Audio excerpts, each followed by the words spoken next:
Hi, this is Rick Harsh. This is one of my spectacular book tubes.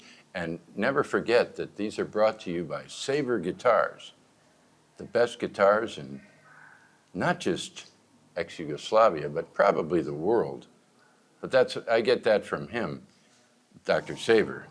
And if you you want to take it up with him, well, good luck. They're great guitars and handmade. And he's not paying me to say this.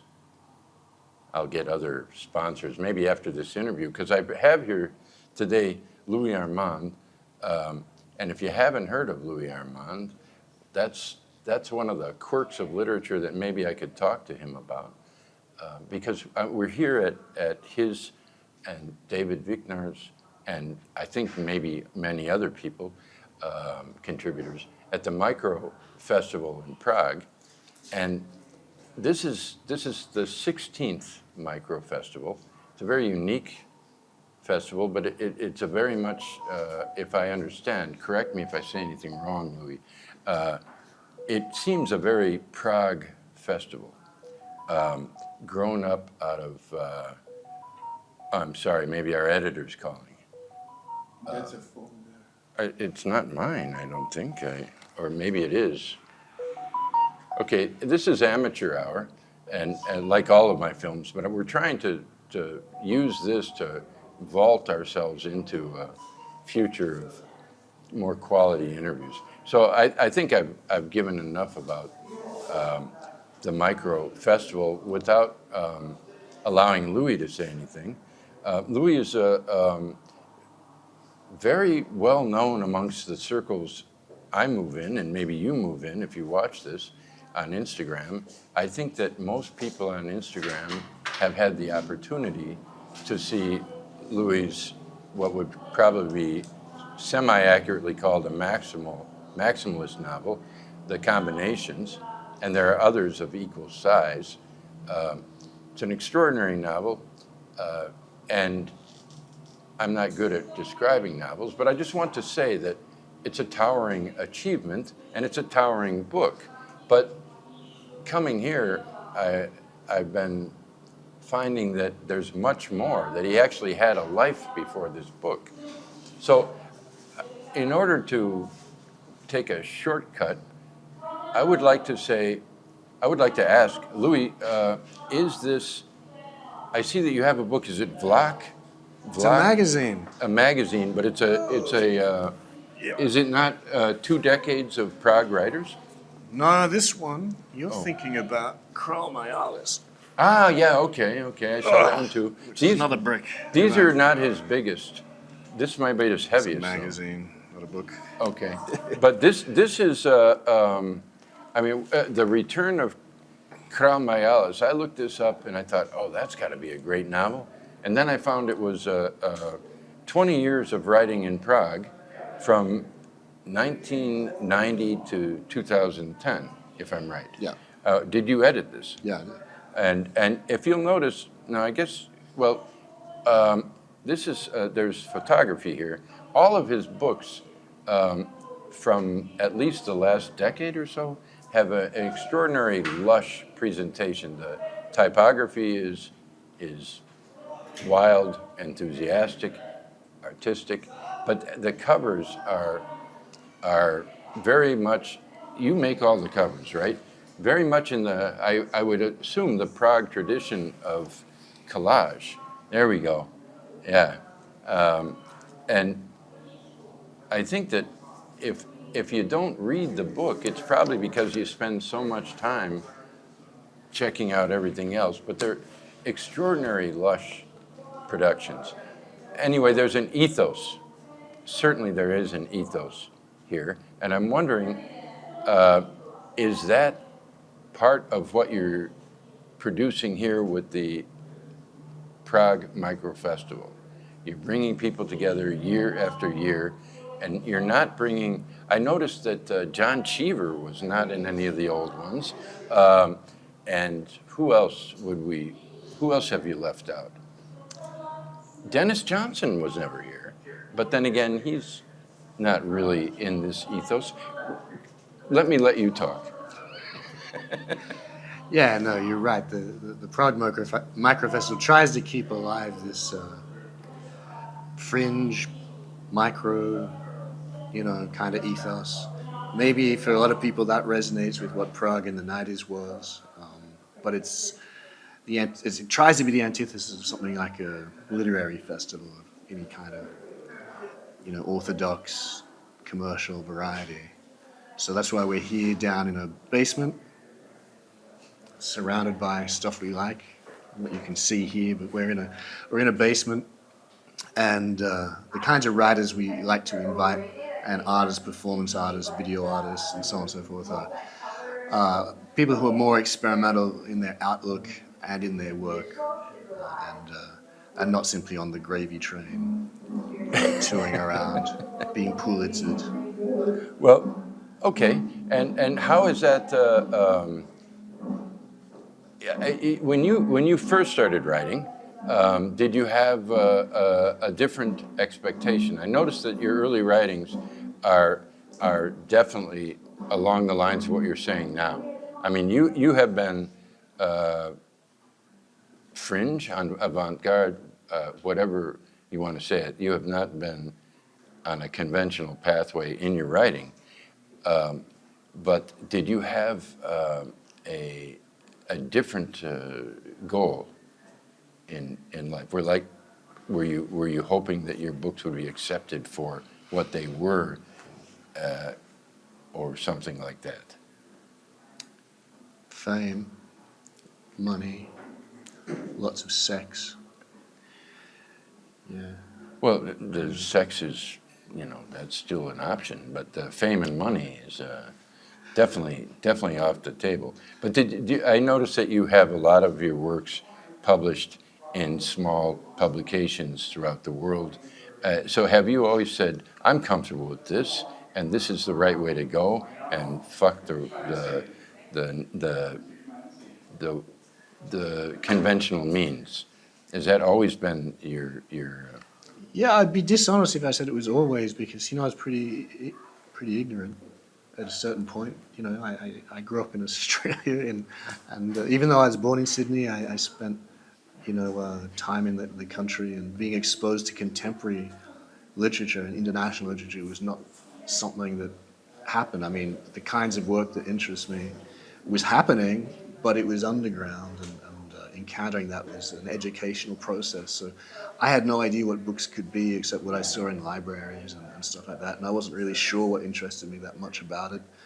But then when you see, I was more attracted to visual arts. I was kind of. That's very clear. There's film references throughout your novels. This is I have not read. I've only found most of the novels here, and I've read the combinations, which hopefully all of you have read. But other novels, I have a friend, Philip Friedenberg, who's one of our authors. And can you say hello to Phil? Hey, Phil. Well, that's it, Phil. That's all you're going to get. Cult of Which the is a Cactus lot. Boots. If you haven't read that, you're missing out. Yeah. Okay. So, but on the personal level, Phil's more of the personal level guy. This is Louis. It's your friend Louis. He says hi. What more can you ask for? And it's me, Phil, Rick. Hi. All right. So the film. I mean, it would be like, I guess I could look at it the other way around if I was talking to a movie producer and saying, there's a lot of literary moments in your books. I mean, you obviously have something with literature, but in this case, film has meant a lot to you. Yeah. I think you're very influenced by film. I think the breakthrough for me was seeing how things were all connected. That there wasn't this this school systems, universities all conspire to try to persuade people that something like literature exists, but it doesn't. In that sense, it's part of a whole environment of creative practices and processes, and not trying to maintain some artificial distinction between the two. That was really important. for me, and I think that's why I'm attracted to presses, to publishers, to artists whose books are very visual, very physical, that explore all the potentiality of what publishing can be, and how that is all a kind of writing. That's the other thing. What I was struck by and leafing through, is this Vampire? No, this is Crowd. Okay, Vampire, another one of his books, which is has two versions, one of which is smaller. Okay, this is the cameraman, Sasha, can you say hello? Hello. Okay, Sasha picked up Vampire alone, but I asked Philip Friedenberg, what's the next book I should get by Louis? Because after the combinations, I went off and went into various bowling alleys and came out with nothing. And so I thought, okay, I'm going to Prague to the Microfestival. I would like to read something before I go. And he said, this one. It's Vampire, but it also adds. It's, what is it, Glitchhead? I don't have my glasses. Yeah. Okay. It's something Glitchhead, but it's funny. It's all bonus Glitchhead, okay? But it's Glitchhead who's funny. I was, leafing through it enough last night to get that. And the thing is, all of this book, if you're just leafing through it, I'm assuming that reading is, you still recommend to read, right? Yeah. So, I mean, you should still read it. But just leafing through it, I was just cracking up again and again and again. And I think what the key thing I would say about that is it's funny. Everything is very funny. Now there are some books that are one thing we have a common interest in European political life and philosophical matters related to that. And if you pick up one of Louis' books, it could be easily say something like the year 1933, or 1983, sorry, 1983, Lebanon, and then again, Lebanon comes up. These are two things that I've spent a lot of time agonizing over and so on. I even wrote a scientific paper about the Israeli attack on an oil facility in Lebanon, and how they knew, because of the currents and of that season, because of the currents and because of the winds, that there was no chance that the oil spilled into the Mediterranean would touch Israeli shores. Little plug for the scientific community of Slovenia. And anyway, so we have similar connections, but what I like the most is the joy I get from I guess it's the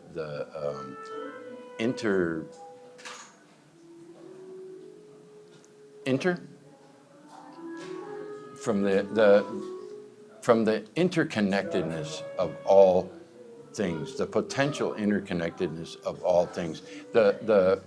There's I think in your writing, I'm guessing that you do a lot of free association. Nothing's free, man. How much is this interview going to cost? All I got is this. Nothing's free. Yeah, that's true. No, that's not true. But you don't want to talk about your writing process, and neither do I. I mean, about my own. But then again, I'm interviewing you, and this is my first interview ever. And so if it's amateurish, well, welcome to the club. Welcome to my life. But anyway, let's wrap it up here. Louis Armand has a lot to do. He's one of the things in the festival.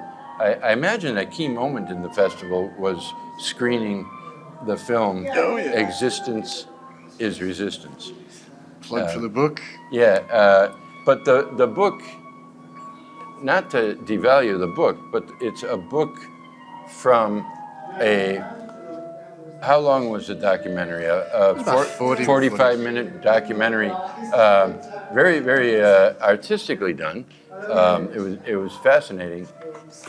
I was thinking the whole time that I watched it about the editing process, and there great decisions were made. It was visually spectacular, and I I think this is a pretty remarkable thing. A small, but I think you're not just vibrant. You're established here. The micro festival is established. This will grow and continue. Am I right? Yeah, but I mean, it's established in the sense that we've been doing it for 16 years, but we try to keep it as we are here, underground and not spilling over into some grotesque, ambitious spectacle.